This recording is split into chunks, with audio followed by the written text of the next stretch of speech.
दोस्तों, कहानी की शुरुआत में हम जेफ और उसके दो दोस्तों को बोट में देखते हैं। ये लोग सांप पकड़ने का काम किया करते थे और उसे बेचकर पैसे कमाते थे। ये लोग जिस गहरे से जंगल में आए हुए होते हैं, वहां माना जाता है दुनिया का सबसे खतरनाक और सबसे बड़ा क्रिम्सन एनाकोंडा रहता है, जो किसी इंसान या जीव को बड़ी आसानी से अपना शिकार बना सकता है। यहां तक कि ये क्रिम्सन अनाकोंडा अपने जैसे अनाकोंडा को भी मारने से पीछे नहीं हटता है। इसके बाद ये लोग अपनी मंजिल पर पहुंचते हैं तो बोट का कप्तान जेफ से ज्यादा पैसे मांगता है, क्योंकि यह जगह श्रापित मानी जाती है अनाकोंडा के इस जंगल में भरे रहने के कारण। और यही वजह है कि कोई भी वोट लेकर यहां नहीं आता है। जेफ पैसे देता है, पर कप्तान पैसे ले रहा होता है। तभी वह चाकू से कप्तान को मार डालता है और उसका गला काटकर उसको पानी में फेंक देता है। जेफ को ऐसा करता देख उसके बाकी दो दोस्त डर जाते हैं। वो उनसे कहता है कि मुझे धोखेबाज लोगों से नफरत है, क्योंकि कप्तान से जितने पैसों में बात हुई थी, वो उससे ज्यादा मांग रहा था। इसी बीच पानी में कप्तान के सिर को क्रिम्सन एनाकोंडा पानी के अंदर से अपने मुंह में डाल लेता है। यहां ये तीनों बोट को छोड़कर आगे जंगल में बढ़ते हैं। ये जंगल बहुत बड़ा और गहरा होता है। यहां कोई भी नहीं आया करता था। जेफ को रास्ते में एक सांप की मूर्ति दिखाई देती है, जिसके 5 मुंह थे, और वहां उसे क्रिम्सन एनाकोंडा की स्किन भी दिखाई देती है। यहां जेफ के दोस्तों को एक जगह कई सारे सांप दिखते हैं, जिससे वह बहुत ज्यादा खुश हो जाते हैं और सांप को एक बैग में भरने लगते हैं। और फिर उनमें से एक आदमी सांप से भरे बैग को रखने के लिए बोट पर आता है। तभी उसे पानी में क्रिम्सन एनाकोंडा दिखता है और वह डर के मारे यहां से भागने की कोशिश करता है। पर एनाकोंडा उसे जकड़ कर उसकी हड्डी तोड़ देता है और उसे अपने मुंह में डाल लेता है। जंगल में जेफ का दूसरा साथी सांप से भरे हुए बैग को लेकर आगे बढ़ रहा होता है। तभी उसे रंगता हुआ एनाकोंडा दिखता है। वो यह देखकर डर के मारे छुप जाता है, पर एनाकोंडा उसे देख लेता है और उसे पकड़कर पेड़ के ऊपर ले जाता है। एनाकोंडा उसकी हड्डी तोड़ रहा होता है। यह सब जब देख रहा होता है, उसके पास बंदूक भी होती है, पर वह अपने साथी को बचाने की कोशिश नहीं करता। दरअसल जेफ का इस जंगल में आने का मकसद क्रिम्सन एनाकोंडा को पकड़ने का था, ताकि वो इसे पकड़कर बेच सके। क्योंकि इस एनाकोंडा की कीमत बहुत ज्यादा है, इसलिए जेफ अपने साथी को ना बचाते हुए चारे की तरह इस्तेमाल करता है, ताकि क्रिम्सन एनाकोंडा उसके साथी को खाता रहे। और इस बीच जेफ क्रिम्सन एनाकोंडा को गोली मारते। वो गोली मार पाता उससे पहले ही क्रिम्सन एनाकोंडा उसके दोस्त को मारकर जेफ के पीछे पड़ जाता है। पर जेफ यहां से भागने लगता है। वो छुपने के लिए एक बड़ा सा बक्से का सहारा लेता है, लेकिन एनाकोंडा उस बक्से को गिरा देता है और जेफ भी बक्से के साथ पानी में बह जाता है। दूसरी तरफ हम लैन नाम की लड़की को देखते हैं, जो कि एक सर्कस में काम करती है, या और भी लोग सर्कस में काम करते हैं, जिनमें अली नाम की लड़की, एक स्टाफ, साथ में एक छोटा लड़का है। ये लोग बहुत पहले से ही सर्कस में काम करते हैं। दरअसल इस सर्कस को चलाना सर्कस के मालिक के लिए पॉसिबल नहीं हो रहा था, इसलिए वो सर्कस को बेलिंग नाम के लड़के को बेच देता है, जो 2 साल पहले इसी सर्कस में काम करता था। अब बेलिंग इस सर्कस का नया मालिक होता है, इसलिए वो इन लोगों को थाईलैंड ले जाने वाला था, जहां बेलिंग सर्कस करने वाला था। जिसके बाद बेलिंग, लैन, अली, स्टाफ और छोटा लड़का बोट में बैठ जाते हैं, क्योंकि ये लोग नदी के रास्ते था थाईलैंड जाने वाले थे। यहां बोट में बेलिंग के 2 कजन भी होते हैं, जो इनके साथ थाईलैंड जाने वाले हैं। यहां बोट का कैप्टन बोट को आगे बढ़ाता है। इधर बेलिंग के साथ अली फ्लोट कर रही होती है, ताकि वो इसके साथ रहकर आगे बढ़ सके। इसी बीच बेलिंग छुपकर फोन में किसी से बात कर रहा होता है। दरअसल बेलिंग इन लोगों को शो के लिए नहीं ले जा रहा है, बल्कि पैसों के लिए, इनके बॉडी पार्ट्स को बेचने के लिए इन्हें थाईलैंड ले जा रहा है। तभी उसे एक सांप काट लेता है, पर वो जहरीला नहीं होता, इसलिए वह बच जाता है। ये लोग आगे बढ़ते हैं, पर इन्हें आगे का रास्ता बंद मिलता है, जहां लकड़ियों से रास्ता घिरा होता है। कैप्टन चाहते हैं कि वह दूसरा रास्ता ले ले, पर इसमें उन्हें कुछ और ज्यादा दिन का समय लगने वाला था। लेकिन बेलिंग इस बात से सहमत नहीं था। वो कहता है कि हम इसी रास्ते से जाएंगे, ताकि हम जल्दी से थाईलैंड पहुंच पाएं। वो कैप्टन से कहता है कि मुझे नहीं पता तुम कैसे करोगे, लेकिन अगर हम वक्त पर नहीं पहुंचे, तब मैं तुम्हें एक भी पैसा नहीं दूंगा। यहां पर कैप्टन के पास कोई और ऑप्शन नहीं होता, इसलिए वह बेलियन के स्टाफ से उन लकड़ियों के बक्सों के पास डायनामाइट रखवा देता है और फिर उसे ब्लास्ट करवाता है, जिससे इनका रास्ता खुल जाता है। पर इन्होंने ऐसा करके बहुत बड़ी गलती कर दी थी, क्योंकि लकड़ियों के बक्से में बहुत सारे सांप थे, जो सीधा इनके बोट में आकर गिरते हैं। ये बोट पूरी तरह से सांपों से भर जाती है, जिससे डर कर सभी लोग यहां वहां छुपने की कोशिश करते हैं। लैन यहां वाटर पाइप के जरिए सांपों को नदी में गिरा देती है। बेलिंग जहां छुपा हुआ था वहां पर कई सारे सांप आ जाते हैं। वो डर के मारे बोट से नीचे नदी में गिर जाते हैं। वो जल्दी जल्दी तैरते हुए किनारे तक पहुंचते हैं, पर एक सांप उसका पीछा करते हुए वहां पर आ गया था। वो उसे डसने वाला था, पर जेफ आकर सांप को पांव से कुचल देता है। दरअसल मूवी की स्टार्टिंग में एनाकोंडा जेफ के पीछे पड़ जाता है। तब वो नदी से बह के इधर आ गया था, जिसमें बेलियां की जान बच जाती है। और फिर ये दोनों बोट में आते हैं। जेफ उन लोगों से झूठ कहता है कि वो वर्ल्ड एक्सप्लोरर है, पर 2 दिनों से वो जंगल में फंस चुका था। वहां स्टाफ के कानों में एक छोटा सांप घुस गया था, जिस वजह से वो दर्द के मारे चिल्लाने लगता है।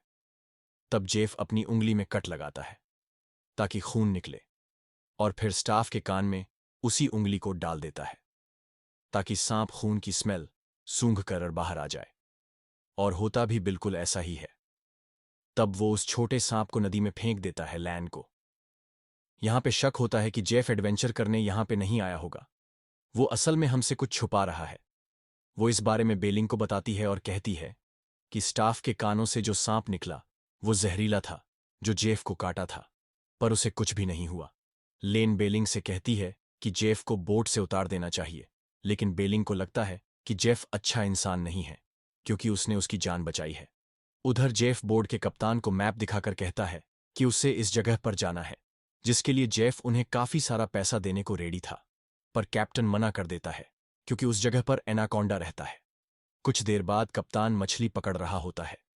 तभी उसकी फिशिंग रॉड में कुछ फंसता है, जिसे वह निकालने की कोशिश करता है। जेफ धक्का मारकर कप्तान को नदी में गिरा देता है। कप्तान के कपड़े फिशिंग रॉड में फंस जाने के कारण वह पानी के अंदर से ऊपर नहीं आ पाता और दम घुटने के कारण उसकी मौत हो जाती है। और जेफ ने उसे फिशिंग रॉड के हुक में फंसाया था, जहां मछली का चारा रखा जाता है, उधर टांग दिया ताकि अनाकोंडा कैप्टन को खाने आए और वो उसे पकड़ ले। यहां लैंड बोर्ड में कप्तान को ढूंढ रही होती है, पर वह उसे कहीं भी नहीं मिलता। तब वो जेफ से कप्तान के बारे में पूछती है। वो कहता है कि यह जंगल है यहां, हां, पर कोई भी गायब हो सकता है। वहां अली और बेलिंग भी आ जाते हैं। तभी जंगल से सभी पक्षी उड़ने लगते हैं और पानी में हलचल मचने लगती है। जेव कहता है कि कुछ बड़ा होने वाला है। तभी अनाकोंडा कैप्टन को खाने के लिए आ जाता है। जेफ अनाकोंडा को पकड़ने के लिए अपनी फिशिंग रॉड को जोर से ऊपर खींचता है, जिस वजह से अनाकोंडा फिशिंग रॉड के हुक में फंस जाता है और वो नदी के ऊपर आ जाता है, जिसे देखकर सभी लोग घबरा जाते हैं और जेफ को ऐसा करने से मना करते हैं। पर जेफ किसी भी हालत में अनाकोंडा को पकड़ना चाहता है, पर अनाकोंडा गुस्से में जोर जोर से जेफ की फिशिंग रॉड को खींचता है, जिस वजह से जेफ पानी में गिर जाता है। एनाकोंडा उसे पानी में यहां वहां पटकता है, मगर जेफ बहुत ताकतवर होता है। वह बचकर एक बोट पर चढ़ जाता है और पानी के अंदर एनाकोंडा के ऊपर एक नुकीली चीज से हमला करता है। तभी एनाकोंडा गुस्से में जेफ को बोट के साथ ही पूरी तरह से जकड़ लेता है और जेफ को नदी में डुबो देता है। ये देखकर बाकी लोगों को लगता है कि जेफ मारा गया, पर उससे बचकर वापस इनके बोट पर आ जाता है। कुछ देर के बाद अनाकोंडा छत के बोट के ऊपर होता है। वो अपने बड़े से मुंह के अंदर से कप्तान की बॉडी को निकालता है, जिस पर अजीब सा लिक्विड लगा हुआ था। इसके बाद अनाकोंडा इन लोग के पीछे आता है, जिस वजह से यह लोग अपनी जान बचाने के लिए बोट के अंदर छुपते हैं। एनाकोंडा बेलियन के कजिन को पकड़ने वाला था, पर जेफ एनाकोंडा का ध्यान उनसे भटका आता है। यहां लैन कप्तान की गन लेकर तैयार थी। एनाकोंडा बोट के ऊपर से छत से होते हुए नीचे आता है और स्टाफ के साथ छोटे लड़के के ऊपर हमला करने लगता है। वो दोनों जैसे तैसे बचकर लैंड के पास आते हैं। इसी बीच अनाकोंडा से बोट पर बहुत सारा केरोसिन तेल गिर जाता है और डेथ बोट के अंदर बेलिंग और अली चुपचाप छुपे हुए होते हैं ताकि अनाकोंडा उन्हें देख ना पाए। एनाकोंडा दोबारा से स्टाफ के ऊपर हमला करता है। तब वो उसके सर में मटका फंसा देता है, जिससे वह बाहर नहीं निकल पाता। इसका फायदा उठाते हुए जेफ एनाकोंडा के मुंह को रस्सी से बांध देता है। वो छटपटा नहीं लगता है। इसी बीच बोट में आग लग जाती है और रखे हुए एक्सप्लोसिव फट जाते हैं। बाकी लोग अपनी जान बचाने के लिए नदी में कूद जाते हैं और किनारे तक आते हैं। बोट जलने के कारण एनाकोंडा मारा जाता है और इनमें से किसी को कुछ भी नहीं होता। यहां बेलियन गुस्से में था क्योंकि वह टाइम पर थाईलैंड नहीं पहुंच पाएगा। लन जेफ के ऊपर गुस्सा करती है क्योंकि उसकी वजह से इनकी जान को खतरा था और वह बाल बाल बचे। जेफ कहता है, तुम लोग अगर क्रिम्सन एनाकोंडा को पकड़ने में मेरा साथ देते तब ऐसा नहीं होता। और हम पैसे वाले बन जाते, क्योंकि क्रिम्सन एनाकोंडा की कीमत बहुत ज्यादा है। क्रिम्सन एनाकोंडा के सर पर लाल निशान है, जो कि म्यूटेड एनाकोंडा है, जो कि बहुत खास है। जेफ की यह बात सुनकर अब बेलिंग अपना प्लान बदलकर उसके साथ क्रिम्सन एनाकोंडा पकड़ने को राजी हो जाता है, मगर बाकी लोग राजी नहीं होते और थाईलैंड ही जाना चाहते हैं। पर जफ उन लोगों को जान से मारने की धमकी देता है और उनसे कहता है कि रास्ते में मेरी बोट है, और अगर वो लोग क्रिम्सन अनाकोंडा पकड़ने में उसकी मदद करेंगे तभी वो उन्हें बोट से थाईलैंड लेकर जाएगा। वो लोग कहते हैं अनाकोंडा बहुत ही खतरनाक है, इसमें हमारी जान भी जा सकती है। तब जेफ कहता है कि हम एनाकोंडा को तब पकड़ेंगे जब वो हमें खाने आएंगे। यहां बेलिंग भी जेफ का साथ देता है। तब बाकी लोग ना चाहते हुए भी उसके साथ जाने को रेडी हो जाते हैं, क्योंकि जेफ बहुत ही खतरनाक होता है और उसके पास बंदूक जैसे कई हथियार भी हैं। इसके बाद उन लोगों को अब नदी से होते हुए आगे बढ़ना पड़ता है। ये लोग डरे हुए होते हैं। तभी बेलिंग के दोनों कज़न को एनाकोंडा पानी से निकलकर दबोच लेता है। वो उन्हें जकड़कर मारने लगता है। लैन उसे बचाने की बहुत कोशिश करती है, लेकिन वो बेचारा मारा जाता है और इन लोगों को आगे बढ़ना पड़ता है। कुछ देर चलने के बाद ये लोग जेफ के बोट के पास पहुंच जाते हैं। जेफ स्टाफ और छोटे लड़कों को एक जगह रस्सी से बांध देता है ताकि उन्हें वो एनाकोंडा का चारा बना सके। जब वो आएगा तब जेफ उसे जाल में फंसा लेगा। जेफ जंगल के चारों तरफ ट्रैप लगा देता है और फिर वो लैन और अली के पास आता है। उन दोनों को भी जेफ ने बांध दिया होता है। अली यहां जेफ से कहती है कि वह जो बोलेगा वह करने को तैयार है। जेफ उसकी बात मानकर उसकी रस्सी खोल देता है। अली यहां चालाकी से जेफ के पास से उसकी गन चुरा लेती है, पर जब वो उसके ऊपर फायर करती है तब गोली नहीं चलती। जेफ उसके पास आकर उसे मारने वाला था, तभी लन पीछे से जेफ के ऊपर हमला करती है और अली जेफ को पकड़कर उससे बंदूक छीनने लगती है। इसी बीच जेफ से गोली चल जाती है और अली के पेट में जा लगती है।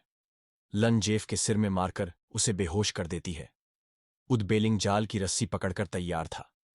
तभी हम देखते हैं कि एक एनाकोंडा स्टाफ और छोटे लड़के को खाने आ रहा था। तभी बेलिंग के ऊपर एक और एनाकोंडा होता है, जो अगले ही पल उसे अपने मुंह में डाल लेता है। बेलिंग के हाथ से जाल की रस्सी छूट जाती है और जाल स्टाफ और छोटे लड़के के ऊपर गिर जाता है। वो दोनों जाल के अंदर होते हैं, जिस वजह से अनाकोंडा उनका कुछ भी कर नहीं पाता और यहां से चला जाता है। लैन और अली इनको जाल से छुड़ाने के लिए आते हैं। तभी वहां पर जेफ आ जाता है। वो कुछ करता उससे पहले ही एनाकोंडा जेफ को पकड़कर अपने साथ ले जाता है।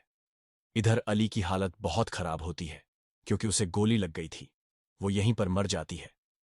इसके बाद लैन स्टाफ और छोटा लड़का जेफ के बोट में बैठकर यहां से निकल रहे होते हैं। तभी झफ आकर स्टाफ को बेहोशी का इंजेक्शन मार देता है। वो एनाकोंडा का सर काट कर बच गया था। वो इन तीनों को पकड़ लेता है और क्रिम्सन एनाकोंडा के चारे के लिए इन लोगों को बांध देता है।